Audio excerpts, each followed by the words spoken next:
Usai melaksanakan sholat Idul Adha di lapangan Karebosi, Makassar, Rabu kemarin, penjabat Gubernur Sulawesi Selatan menyerahkan sapi kurban milik Presiden Joko Widodo.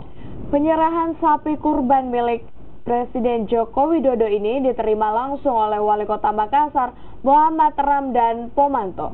Penjabat Gubernur Sulawesi Selatan Sony Sumarsono langsung menyerahkan sapi Presiden Joko Widodo.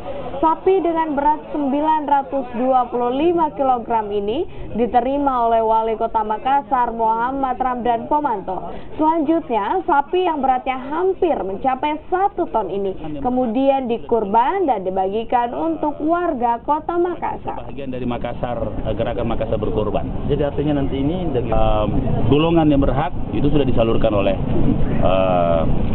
Kabak Kesra, ya, Kesra, dan memang ini adalah bahagian dari Makassar, gerakan Makassar berkorban. Jadi artinya nanti ini daging sapi akan digabung dengan daging sapi. Iya, semua kita satukan.